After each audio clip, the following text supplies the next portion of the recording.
Good afternoon, I'm Herman Green with the Midday News. A special welcome if you're watching on onespotmedia.com. 2 men are dead and 2 persons hospitalized following a shooting in Maypen, Clarendon last night. Dead are 19-year-old Rupert Malcolm, otherwise called Brady, and 20-year-old Collie Spencer, also known as Pasco, both of Harris Street in the parish. The injured persons are 42-year-old self-employed Althea Hamilton, also of Harris Street, and 25-year-old electrician Clayton Barrett of a Treadlight address. About 8:30, Malcolm and Spencer were at a stall along Harris Main Street celebrating a friend's birthday with several patrons when a grey Nissan Tida motor car drove up. The occupants reportedly opened gunfire at the patrons before driving away from the scene. 4 persons were shot. The police were alerted and the 4 injured persons were taken to hospital where Mr. Malcolm and Mr. Spencer were pronounced dead, while Mr. Barrett was admitted in serious condition.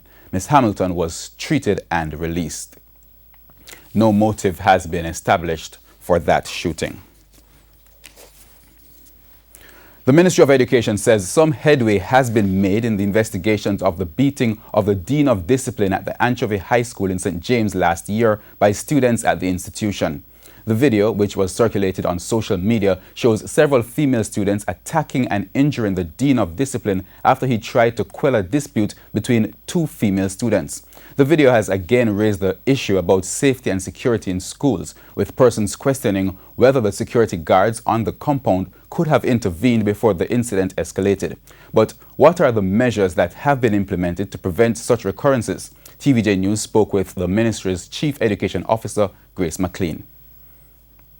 As it relates to the school curriculum and the support that is being provided for behavior management, our team has gone in, we have met with the relevant persons, and there is a program that is now in place to ensure that there is improvement. We have asked the Caribbean Maritime Institute, the Micro University College, to work directly with this institution in terms of assessment of some of our students, to put them on a track as it relates to them moving from that institution to university and college, as the case may be. The family of the Jamaica Public Service Company JPS contractor who was injured last month while carrying out duties at the Rockford plant in Kingston is up in arms over the treatment of their relative by the light company. 34-year-old Odine Wood suffered 3 third-degree burns or injured to 95% of his body after an explosion at the plant on April 14. Members of his family staged a protest outside the Rockford plant this morning, calling for the management to respond to their pleas for financial assistance. I'm in the hospital and the doctor, the nurse said that he is deteriorating and we need your help. Just put in the money make him can get for go overseas, because if him don't go overseas we're gonna lose him, and I can't afford to lose him because him is my hand and my foot. Ms. Wood says doctors and nurses say there is not much they can do to help her son in Jamaica, hence the assistance from the JPS would be vital.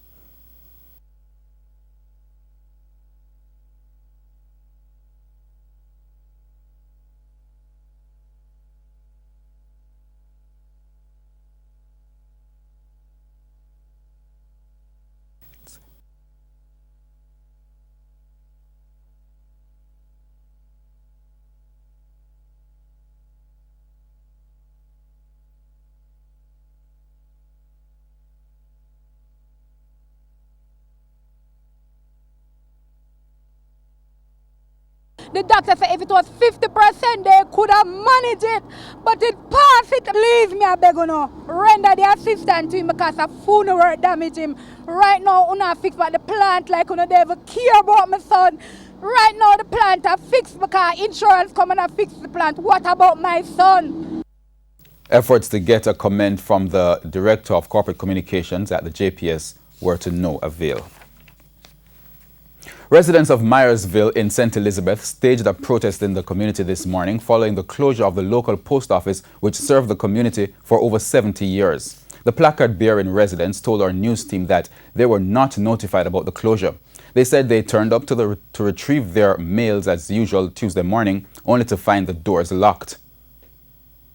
Are we concerned about 10 other districts combined to this post office, and there are aged people And the nearest place where me see is Santa Cruz, and it's 10 miles from here to reach to Santa Cruz.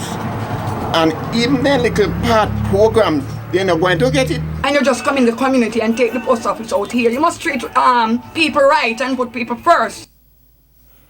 They are calling for the government to devise contingency plans. Even if the post office is being phased out, they should put in something until that happens, and we have buildings in the community that it could be replaced. Over 2 hours of heavy showers in St. Elizabeth yesterday left hundreds of motorists stranded along the Goshen to Pepper Main Road as the road was inundated with floodwater. Up to late last night, operators of small vehicles were unable to use the road due to the excessive flooding, which reportedly covered over 2 miles. Motorists in the parish were further impeded by the blockage of the Spurtree Main Road after a tractor-trailer transporting molasses overturned. Both incidents resulted in hundreds of commuters and motorists, including the operators of the Knutsford Express, being stranded on both sides of the Spurtree Main Road. Residents in Goshen told TVJ News that while work was done last year to improve drainage, the drains have not been maintained. Councillor for the Braes River Division, Donovan Pagan, is calling for the National Works Agency to immediately facilitate drain cleaning work in preparation for the 2018 Atlantic hurricane season. He outlined that the work is necessary in order to prevent future flooding. Mr. Pagan also appealed to residents not to dispose of household waste in drains and gullies. Tourism Minister Edmund Bartlett says safety and security continues to be a big challenge for the Caribbean tourism sector. He was speaking at the 33rd Annual General Meeting and Conference of the Association of Caribbean Commissioners of Police at the Montego Bay Convention Center in St. James yesterday. TVJ's Kalisha Williams reports. The tourism minister says the Caribbean is the most tourism-dependent region on Earth. Minister Bartlett explains that tourism employs 1 in every 5 Caribbean workers and is a major gross domestic products booster in the region, as it represents 40% of the GDP of Caribbean economies. Mr. Bartlett points out that there is a big problem facing the tourism sector globally. Today, the biggest problem in the industry overall globally is safety and security. The Caribbean earned last year $37 billion from tourism. But the studies that were done indicated that we could have earned up to $50 billion. He also says the region brought in 30 million people, but could have brought in about 45 million. And why? One of the reasons was that there is a creeping volcano, rumbling sounds of insecurity that is pervading our Caribbean space. The tourism minister says the region has operated on the basis that it has a stable democracy. Minister Bartlett, however, noted that while the region has also been marketing itself as the safest warm weather destination on Earth, there are still rumblings about the crime. These rumblings are not only in Jamaica, they are in Trinidad, they are in St. Kitts and Nevis, they are in Bahamas, they are now in Barbados, they are the BVI. It's with that in mind, the tourism minister says the meeting of the Caribbean police commissioners is important to craft responses to the rumblings taking place about crime. Kalisha Williams, TVJ News. Stricter penalties are in the pipeline for motorists who destroy government property. The announcement comes as the National Works Agency, NWA, says it has had to be forking out millions to replace various signage and lights. The latest is a $17 million project to replace approximately 40 LED lights along the elegant corridor in St. James. Community Relations Officer for the National Works Agency Western Region, Janelle Ricketts, says the constant replacing of the lights is a costly undertaking.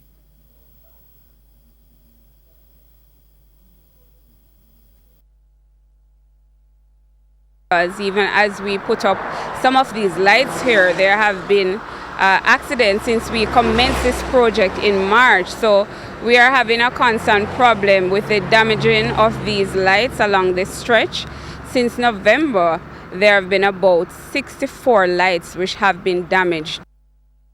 Ms. Ricketts also says plans are in place for compensation through motorist insurance companies for damage to government properties.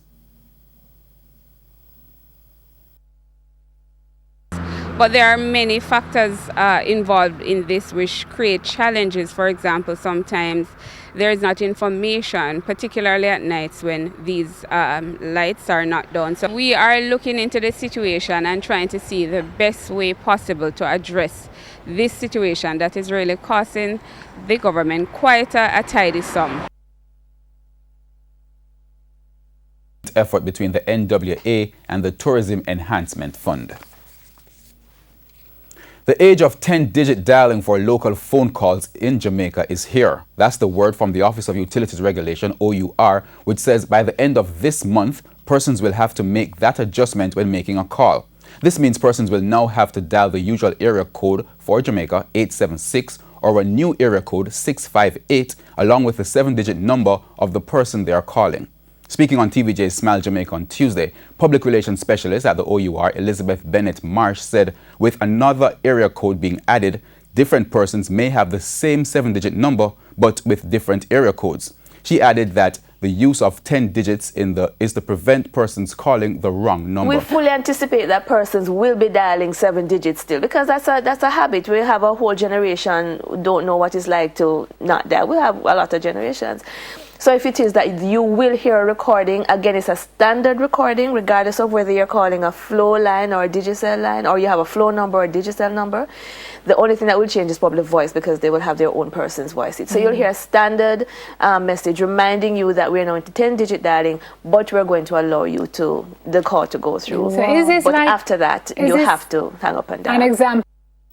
Mrs. Bennett Mars said the new 658 area code will not come into full effect until all the numbers under 876 have been assigned to customers. So we anticipate that within 18 to 24 months we'll start seeing the rollout of numbers under the 658. So yes, we have always been very, very proactive. One of our mandates is to ensure that we monitor the sectors that we regulate very closely, pick up on any trends and patterns, and make suggestions and recommendations for changes. 117 cases are scheduled to be tried in the St. Anne's Circuit Court following the opening of the Hillary session of the court yesterday. Of the 117 cases, 36 are gun court matters and 81 circuit court matters. 22 cases of murder will also be tried, while 44 are sexual offences cases. Trial Judge Justice Lorna Shelley Williams will be presiding over the cases for the next 4 weeks. At the opening ceremony, Justice Williams urged members of the private bar to utilize the new legislation to reduce the number of cases quickly. She has also encouraged jurors to be fearless in making a conscious judgment of the facts presented in each case. Females are underrepresented in the information and communication technology ICT sector. That's the view shared by organizers and the sponsors of the Girls in ICT Day Hackathon competition held recently at the Mona Visitors Lodge. The girls of several high and tertiary level institutions who competed in the event were tasked with creating solutions for social issues facing females using technological platforms. Vice President of Marketing for sponsors Scotiabank Jamaica, Yannick Forbes-Patrick, says the program marks a beginning in addressing the gender difference in the sector. So today I think it's a great opportunity to encourage girls to embrace the science subjects, embrace a career in ICT. ICT will affect every other industry, and we want to see what Jamaican girls can do with their creativity, with their skill set. The young ladies created a plethora of websites, games, apps and animations. Westwood were winners among the high schools, while Northern Caribbean University, NCU, were the tertiary level winners. The program was organized by She Leads It Consulting and Changemakers Development and sponsored regionally by Scotiabank in 5 countries across the region. And we go down to sports. Jamaica could be a lock for the mile relay gold medal at the World Under-20 Championship in Finland following Calabar's record-breaking performance at the Penn Relays in Philadelphia, according to TVJ Sports track and field analyst Dwayne Extall. Calabar's mile relay quartet of Malik James King, Anthony Carpenter, Shamar Chambers and Christopher Taylor shattered the national record set back in 2002 in winning the 4x400 meters at the Penn Relays on Saturday in 3 minutes, 3.79 seconds. The run was almost half a second faster than the 3 minutes 4.06 run by Sekou Clark, Usain Bolt, Jermaine Maras and Jermaine Gonzalez, and almost a full 5 seconds faster than Calabar's previous pen record. Being at the games, Malik James King in the 400 meter hurdle as well. Shamar Chambers has been fantastic for Calabar this season. You spoke about Deshaun Morrison, the national high school champion, 45.10 on his leg at the pen relays, great shape, and also Antonio Watson. You add those 6 guys to that mix, and we have a shot at running at least 3:01 at the World Under-20 Championship. But it's later down in the season, and this is where I think camps are necessary. Also says the performance shows that the pen relays still remain relevant for Jamaica's juniors despite their continued dominance. It's more about the exposure for young athletes in America, and the alumni who can't come to champs, they get a chance to see what a lot of their investment is going. They come down from wherever to meet the athletes, the student athletes in Philadelphia, and get a chance to just bond with them more than just track and field, because outside of that, I remember going to pen relays. Our alumni would come and they'd take us to dinner. They'd have us meet different people from the organization, the different old boys and old girls organizations. So it's good for not just running and not just competing, but for the athletes to get a sense of who is supporting them. Calabar won all 3 championships of America relay events, as they also won the 4x100 meters in 39.51 seconds and the 4x800 meters in a record 7 minutes 26.09 seconds. And that's the Midday News. I'm Herman Green. Join us at 7 for the primetime news package. On behalf of the news, sports and production teams, good afternoon.